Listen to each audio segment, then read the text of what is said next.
This video is a production from Dolores Corporate History. Early European visitors to eastern South America described an earthly paradise inhabited by naked cannibals, one soon inundated with African slaves. Lilia M. Schwartz explores the modern legacy of past colonization and exploitation in Brazil.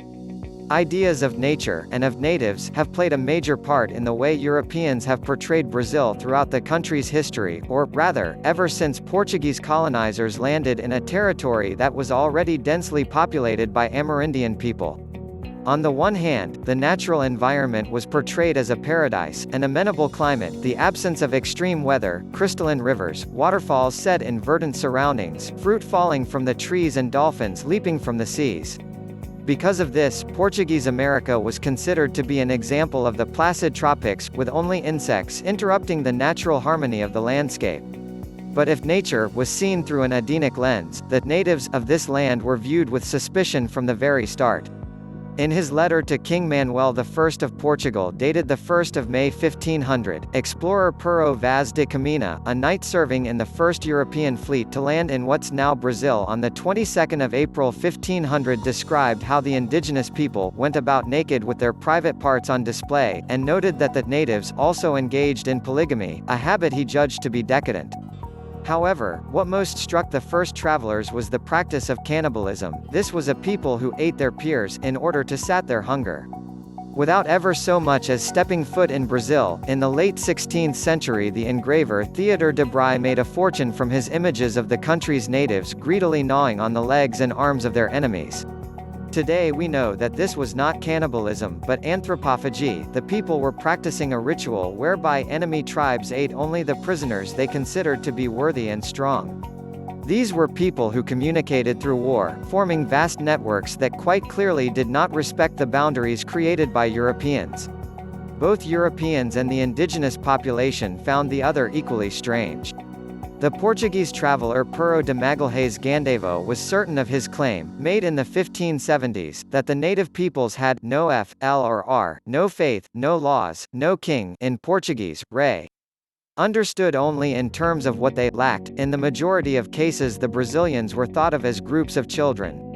In the most negative of visions they were considered degenerates, and thus the war against them was seen as being a just one, as if spreading the Christian faith was something absolutely necessary. Such attitudes had consequences on an immense scale. Estimates of the population of the South American lowlands at the time the first Europeans arrived range between 1 and 8.5 million. As to the magnitude of the catastrophe, the historians are in agreement, although its extent is debated. Some claim that between 1493 and 1650 the Americas lost a quarter of their population, others suggest that the population decline was in the order of 95% or 96%. There were a number of factors responsible for this terrible loss of life, including war and unfamiliar diseases such as the common cold, but slavery was also a major cause of death. Greater than negotiating a name. The name of the new Portuguese colony generated much debate, a discussion also influenced by the question of nature and natives. The Church wanted to name its dominion Terra de Santa Cruz, Land of the Holy Cross, in tribute to the place where the first outdoor Mass had been held. Merchants argued for Brazil, the name of a tree that grew widely in coastal areas and which ended up being totally decimated. Its wood was used for making furniture, and its red sap was used for dyeing clothes.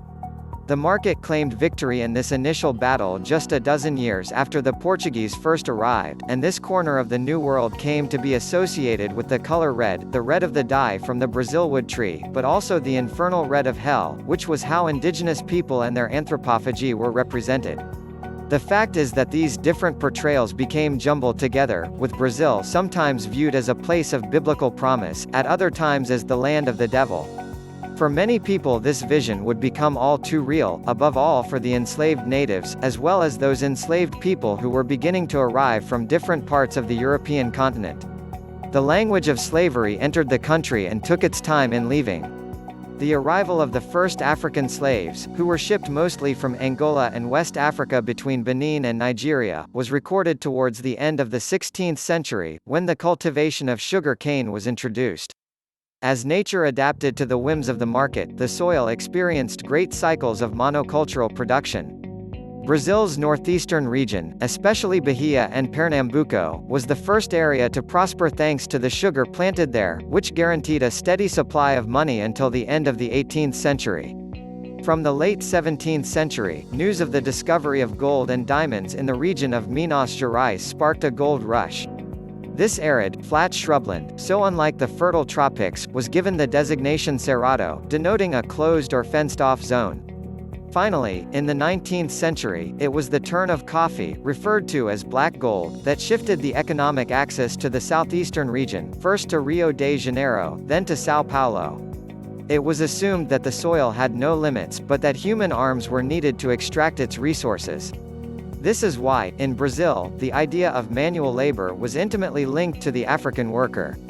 Portugal controlled some trading posts on the African coast, notably Luanda, now capital city of Angola, and soon realized that the trafficking of souls could be as lucrative a trade as the commercialization of agricultural products. Brazil became the most frequent destination for slaves. According to some estimates, between 38% and 43% of all the Africans forced to leave their continent were received there. In addition, Brazil sent slaves across the whole territory, from north to south, and was the last place in the Americas to abolish the practice of slavery in 1888. But the tumberos, slave ships, transported more than just captives. These vessels, the Portuguese name of which literally means coffin bearers, also brought the religions, rituals, rhythms, visual cultures, languages and symbols of the people they transported.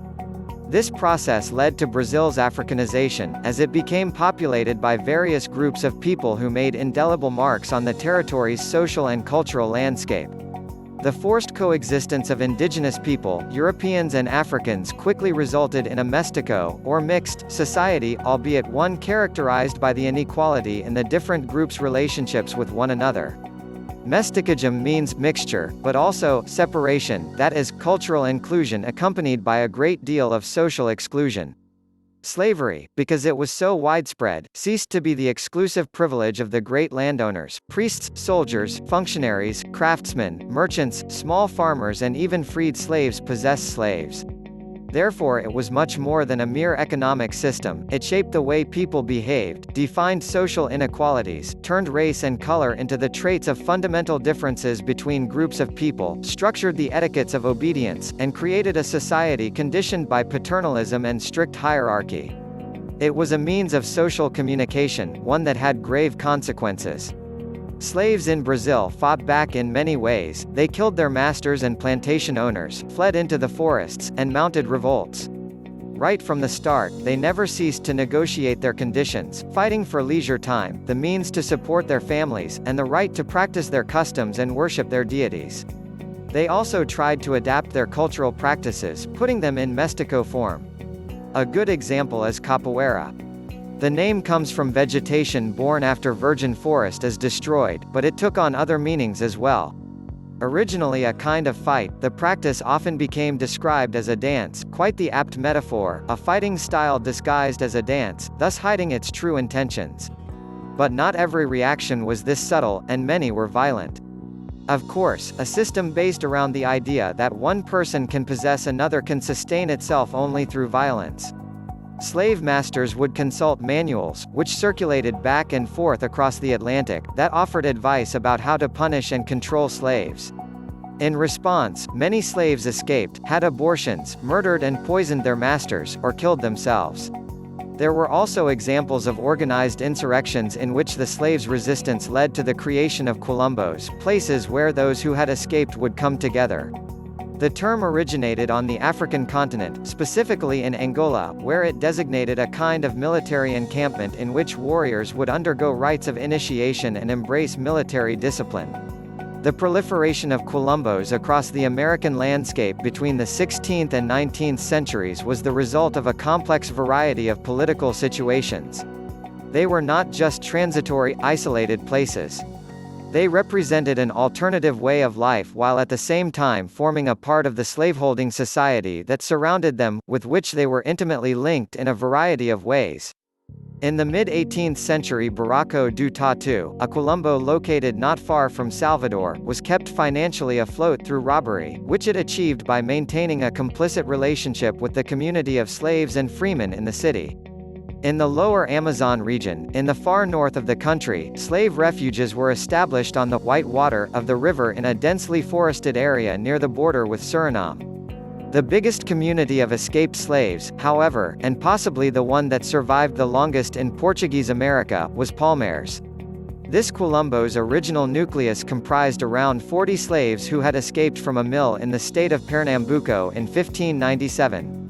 They ascended the Barriga mountain range, in the present-day state of Alagoas southeast of Pernambuco, arriving at an uninhabited place where the mountains acted as ramparts. The region's palm trees provided a living and sustenance, their leaves were woven together to create animal traps, items of clothing and roofs for rudimentary dwellings, and they also gave the settlement its name. Palmares was not just a refuge for the enslaved, but also an extensive confederation of different communities capable of conducting their own business and of choosing their own leaders. At its peak, 20,000 people found shelter there, a population far bigger than that of Rio de Janeiro at the time, which had only 7,000 inhabitants in 1600. Greater than a new religion. The slaves also bargained with their masters for the right to play music, dance and sing, in accordance with their rituals.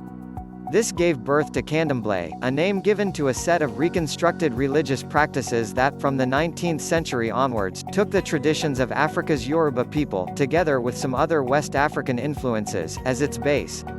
In this new environment, Candomblé was responsible for mediating the differing realities of the Africans, Mesticos and indigenous peoples. It's no coincidence that, to this day, the version in Bahia, the state most strongly identified with Afro-Brazilians, called Candomblé de Caboclo venerates the spirits of indigenous ancestors.